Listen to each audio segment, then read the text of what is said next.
Hello everybody and welcome back to a summary Eiersholt. So here's the result of the clearing that we did in the last episode. Kind of taking out some of the lower branches of the trees down the way. There's a little bit jutting out there and a few logs still lying around that I have to get converted into firewood. So there's a bit of a clear up that's too heavy. So there's still a bit of a clear up job to do down the sides here, and then we'll try and see if we can get gravel onto the road. I'm not 100% sure if that will work, since it's the road in between fields.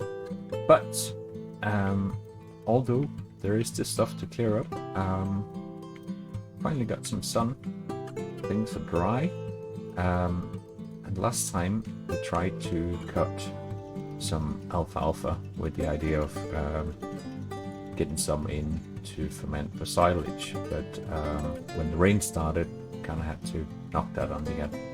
The other thing I did notice was that I did have some problems with the Roland trailer when it was following. It simply seemed to stop filling at close to about 50%, and then it wouldn't really cooperate anymore. So money has gone down by close to 60,000 euros because I bought another trailer here, and we're going to try that one instead together with our forage harvester, and we're going to see if we can get some silage. And I've slowed time down because there is rain in the forecast today. There wasn't yesterday, but there is today around noon. So I want to see if I can get about half the field cut into silage. So that probably needs to slow time down a bit in order to make that before the rain starts, if it starts of course, but kind of hope we'll be able to get a bit more done here. I finished the headland. I put a little bit more into the hay with another sort of half trailer from Roland, so we'll see how it goes. I'm gonna take control of the forage harvester, and I'm going to use follow me on the trailer until it looks like it's pretty full, and then we're going to take it from there. So we're just going to hop over here, get some follow me now. I can't remember what the settings were on this one last time, so we might have to adjust a bit. Yeah, 25, that's too much. We just want to be 10 meters, I think, should be okay. We'll see how it goes. We are in. I'll zoom out a bit so we can see what happens here as we get started.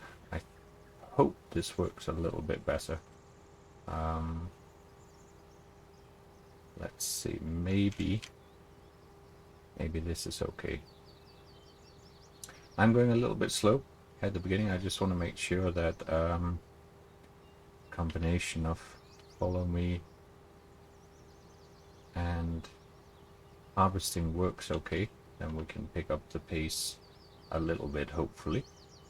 And I'll have to keep an eye on the trailer on the back to see how we get on, but we gotta get cracking here. Let's see how much we get through.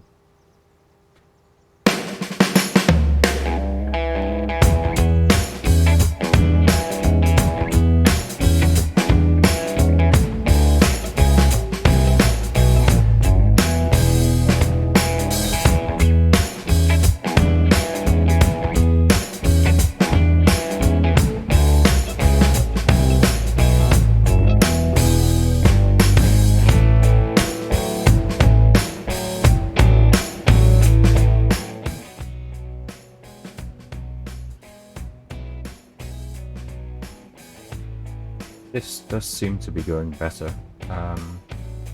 As we get over to the corner here for the next straight, I'm just going to stop. I'm going to check on the trailer. The other thing I might do is I might lower the cruise speed on the tractor so that it maintains a bit more of a constant speed, because it kind of keeps it revving up to a high speed and then slowing back down to a near stop again, which is not surprising.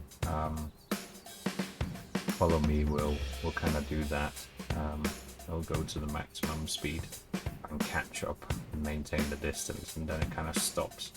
But it just creates this sort of harmonica motion, whereas I think if I lower the cruise speed, I think that should help. So let's try and stop here for a second. Just have a look at the fill level. Just climbing into the passenger seat here.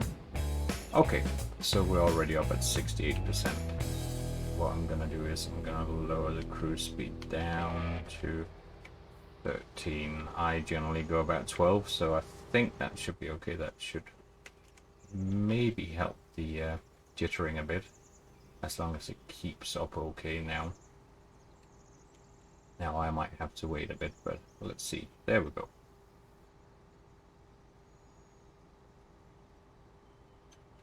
Actually, it looks like it's falling a little bit behind with that speed, unless I drop mine down to about 10 instead. That might do it. Yeah, that actually looks better. Now it's not sort of constantly revving up to full speed. It will do a little stop now and then as it catches up with a slightly higher speed, but it's a bit of a softer effect. So that's good. We'll see. I'm not sure whether we make a full round at the headland, but we'll keep going and see how we get on. There's certainly plenty of alfalfa here on the field.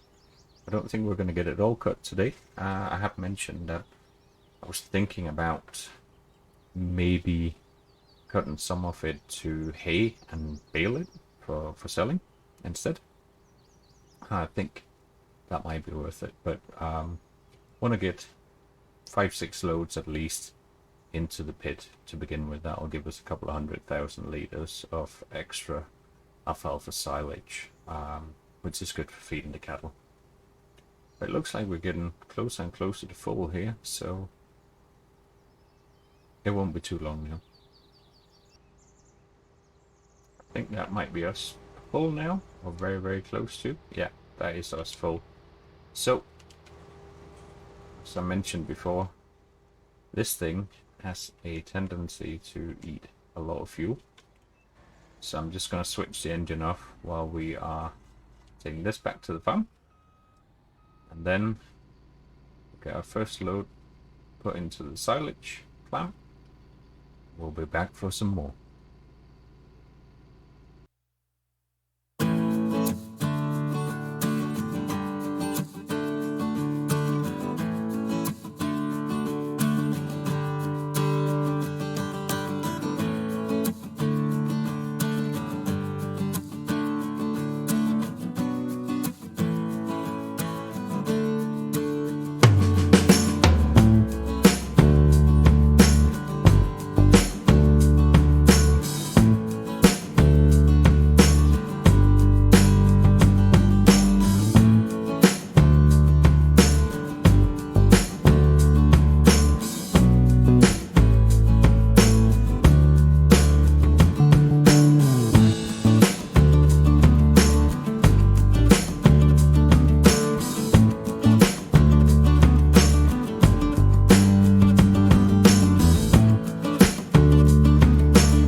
see what we got to. We got to 96%. I think that's close enough that it'll make sense to head back. 43,000 litres. So that's us on over 80, almost 90,000 litres already from what we've cut. That's going to be a lot of alfalfa going into this pit now that I'm looking at the section that we've cut off here.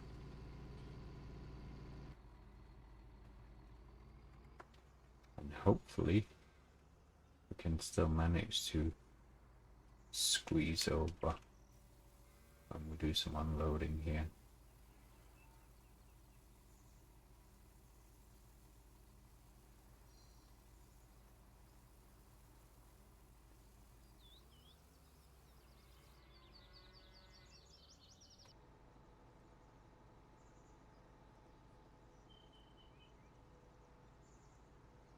Ready, third load going in. That's pretty good. I think we'll manage okay here, but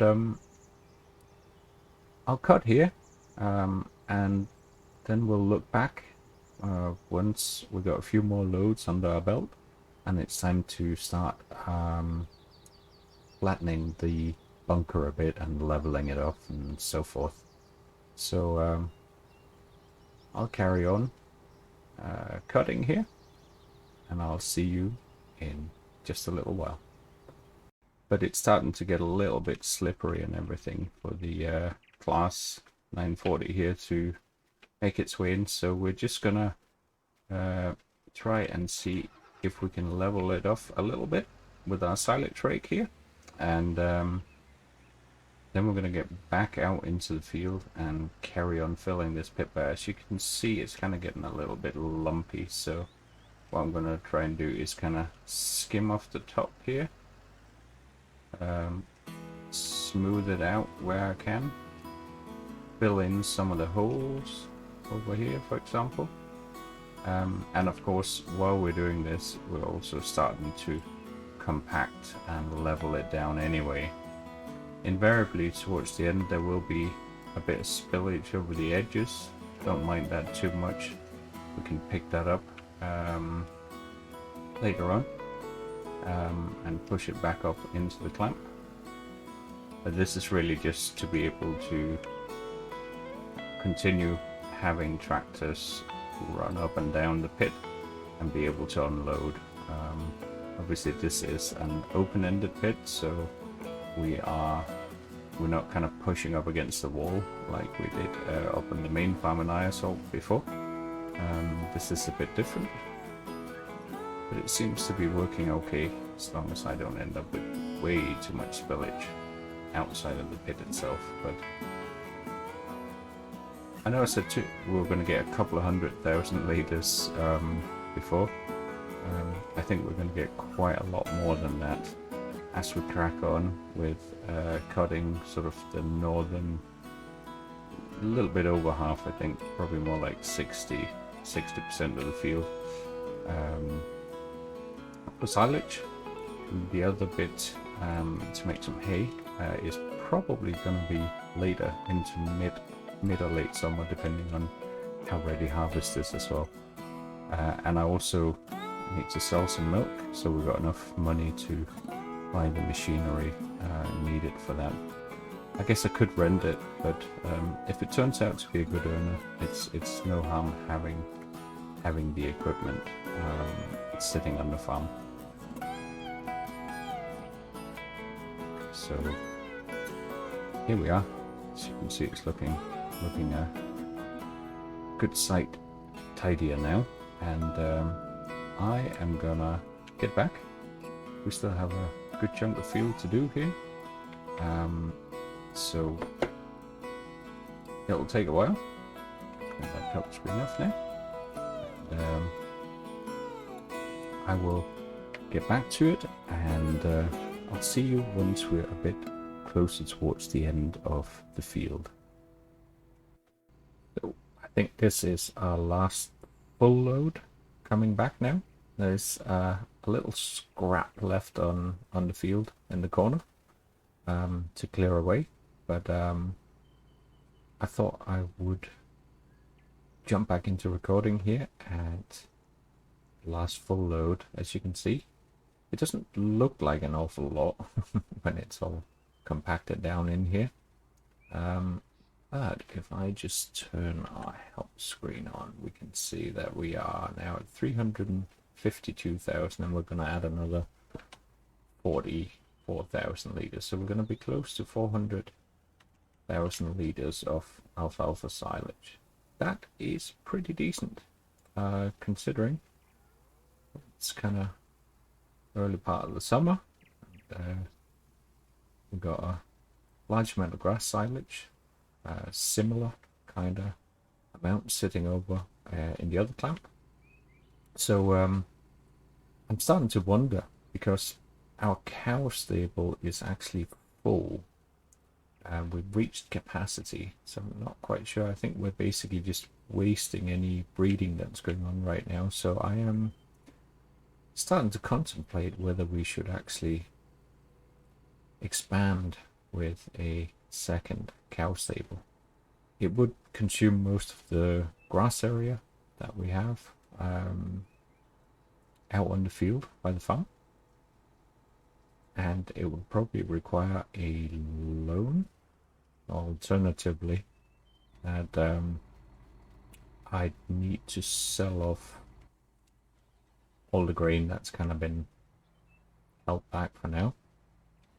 Let's see if I can reach over and dump that in there.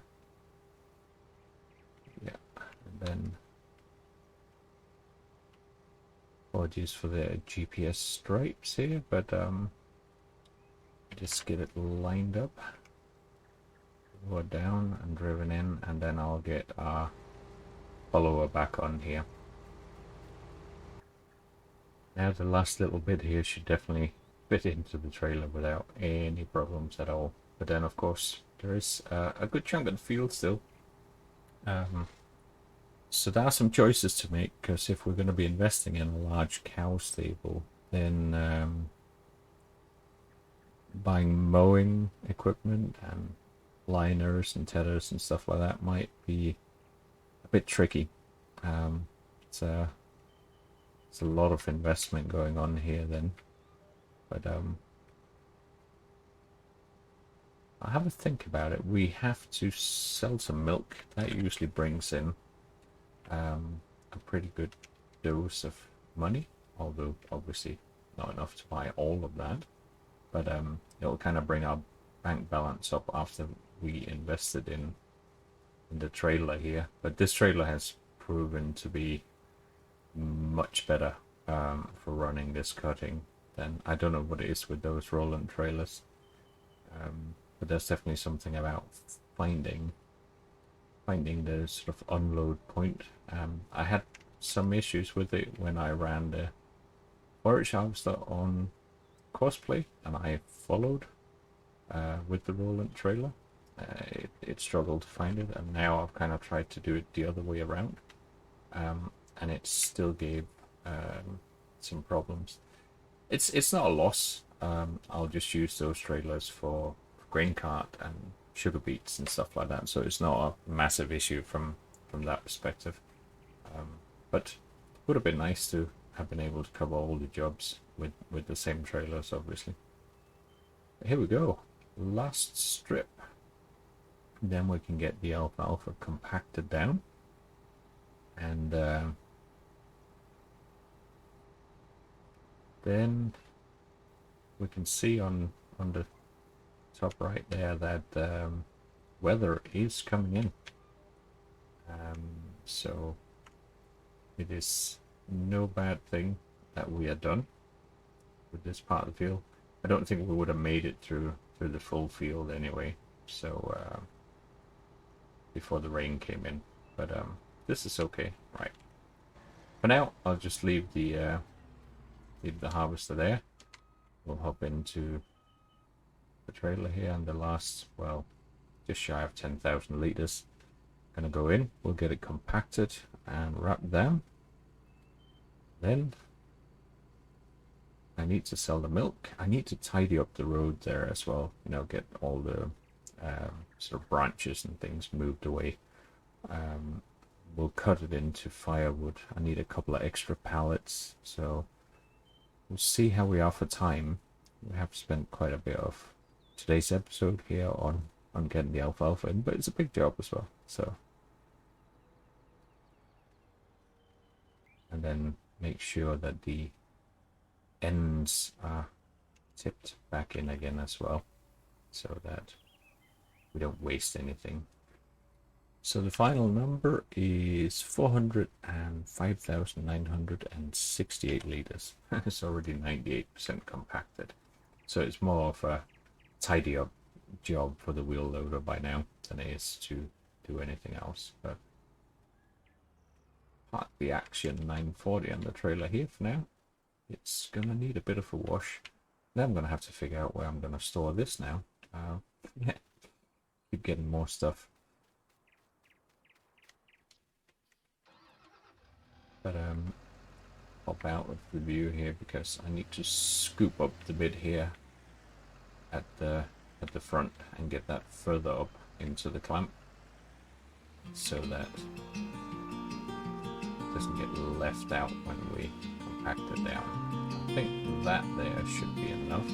This side, I drive forward like that while I do it, levels out fairly evenly right away.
Just gonna run up here and have a quick check on the compaction level. Yep, we are at 100% compaction, so let's get that covered up.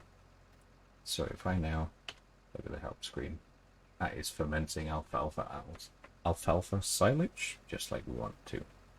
And over in the neighboring bunker, we now have our grass silage completely fermented, so that is ready to use. There's no point in uncovering it right now until we need some. We'll leave it sitting there undercover, keeping good and ready. So let's see if we can get the bank account up a little bit. I'm gonna head over here and see how much milk we got. 35,000. That's actually more than a tank full. We could just go for having it collected instead, perhaps. So if I go for the maximum, getting it all sold out, we'll make 109,000. We'll lose 6,000 on the fee, but on the grand scheme of things, I think that's okay. So there we go. We'll have the milk magically collected, and that's us back up to 250,000. However, if I remember rightly, one of these cow sheds is about 360,000, and it would have to fit on the field out here. Let's have a very quick look at whether that's a feasible thing. This is the mod I've been using by Realistic Farmers. Like the layout of it, but gosh, 585,000. I don't have enough money yet, I know that. I do have a couple of alternatives. This one has room for 350 cows. a large one, but it's yet a tiny fraction of the cost. It looks like there's lots of trees growing in it. Not sure about that. What else have I got in here? Really just got the in-game one. That's 300,000 for room for another 200. Right. The cattle will wait till the next episode. I will make a decision. I'll have a look around for different stables, but I do like this one, although it's a lot of money. But it's probably also more realistic what it would cost to install milking machines and buildings and everything like that. So we might have to dig deep in the pockets to get that sorted. So last job. Here's the rain. I'm going to pick up the flatbed. I'm going to head down to the shop. We're going to get a few more firewood pallets. Take them back here to the farm. See if we can get some of this wood chopped up and some of the stuff from the roads cleaned up, so that at least it also turns into something sellable at the same time. But at least in terms of finishing the alfalfa cutting for today, that was pretty good timing. And now we actually get to drive out here and sort of feel it's definitely more open than it was before. Managing to clear away those lower branches has helped quite a lot, I think.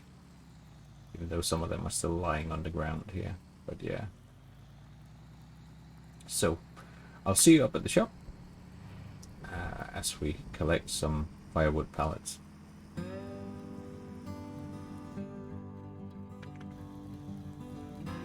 So, I'm just bringing firewood pallets up onto a trailer here.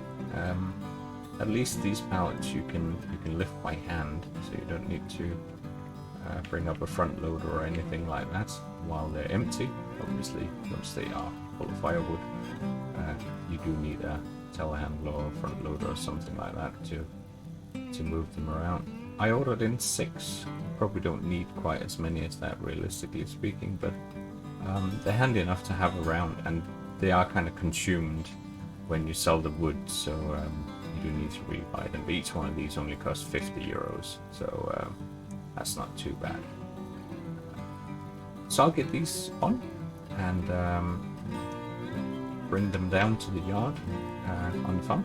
We'll chop up a bit of firewood here in the rain here. But we've got the big job of today out of the way at least, and it's not much of a summer if you look at the temperature. It's saying 10 degrees Celsius. That's not warm.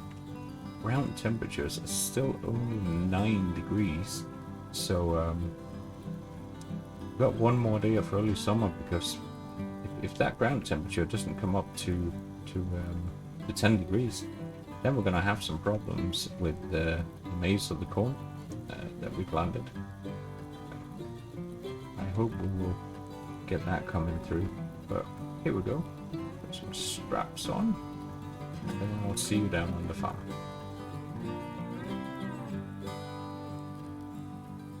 Here we go. Stacked a few down here and a couple up here, so that I can now get the axe out, and I'll need to cut these up a bit before I can do anything with them by the looks of things. I thought that one would have been okay. It is. There we go. It's just about which one of the logs it grabs. So this one needs to be cut because I can't lift it. Basically, if you can't lift it, you can't cut it to firewood. Let's see if that was enough. Yes. That one's still too big. Anyway, you get the idea. I'm gonna clear out this pile, and then I am gonna head down the road and pick up the remaining branches. And then we're gonna have a pretty decent amount of firewood to sell off once our sell point empties a little bit more. But I think we'll be able to take the pallet up very soon. beginning of next episode probably. So it's raining again. It's summer, but not very warm, although we've crept up to 11 degrees. Next episode, we'll have to see if that ground temperature comes up. The other part we've got to keep an eye on is that oat field that still hasn't really grown. What's going on there?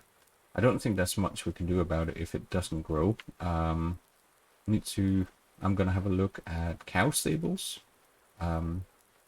Just 585,000. That's too much. We don't have that kind of money right now.